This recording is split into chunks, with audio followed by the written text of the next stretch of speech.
Hello viewers, welcome to my channel. তো আহ, শুরুতেই আজেরা উল্টাপাল্টা কথা না বলি।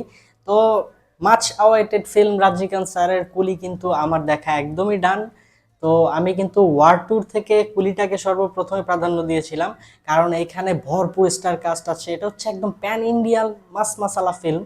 প্যান ইন্ডিয়ান বলার কারণ হচ্ছে যে আমির খান মানে লোকেশ কানাগরাজ কিন্তু বিভিন্ন ইন্ডাস্ট্রি থেকে বিভিন্ন অ্যাক্টরকে উঠায় নিয়ে আসছে তার মুভির জন্য।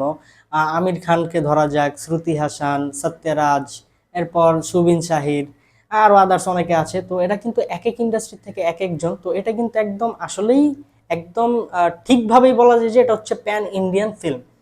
আর রজনীকান্ত স্যার যেহেতু আছে, তো এইখানে তো মাসালা থাকতেই হবে, অ্যাকশন থাকতেই হবে। রজনীকান্ত স্যারকে এখনো যে আমরা এরকম ভরপুর অ্যাকশন প্যাক ফিল্মে দেখতে পারি, এটাই হচ্ছে গিয়ে আমাদের সৌভাগ্য।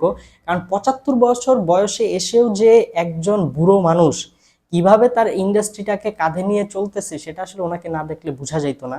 উনি কিন্তু এখনো দুর্দান্ত অ্যাক্টিং এর ক্ষেত্রে, এখনো চরমভাবে দুর্দান্ত অভিনয় করে। তো লোকেশ কানাগরাজের কুলির হাইপ তো সর্বপ্রথম থেকেই অনেকটাই বেশি ছিল। অলরেডি কিন্তু ২ দিনের মধ্যে কুলি প্রায় ১৫০ কোটি টাকার মতো আপ কালেকশন করে ফেলছে। এটা জাস্ট ফর রজনীকান্ত স্যার। উনি না থাকলে এটা কখনোই সম্ভব হইতো না।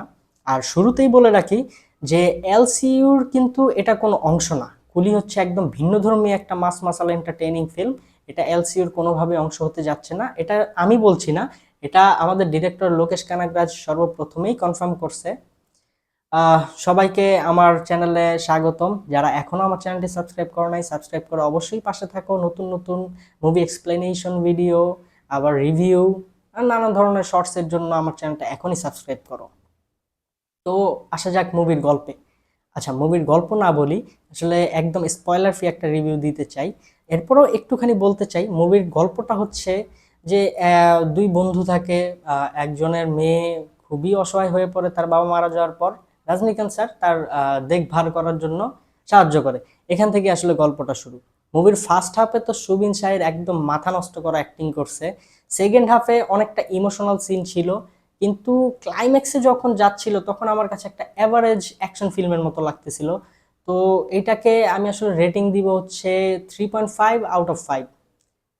এটা আসলে যারা যারা মুভি দেখবা তারা এমনিই বুঝতে পারবা যে আসলে কেন এটাকে আমি এত কম রেটিং দিচ্ছি, যদিও এটার হাইপ অনেক বেশি। কিন্তু মুভির শেষের দিকের কিছু সিন আছে যেগুলো একদম মাথা নষ্ট করা ছিল। আর বেশিরভাগ ক্ষেত্রেই অডিয়েন্স যেহেতু হচ্ছে তামিলের থেকে, তো থিয়েটারের আসলে কি রকম অবস্থা হয়েছিল সেটা যদি তোমরা বিভিন্ন শর্টসে দেখে থাকো তাহলে বুঝবা।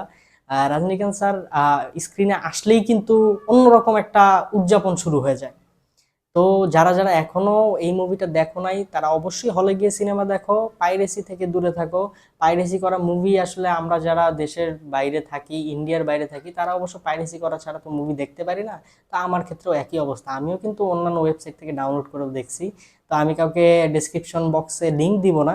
তো সবাই চেষ্টা করো যে সিনেমা হলে গিয়ে মুভি দেখার, যারা ইন্ডিয়ার আছো।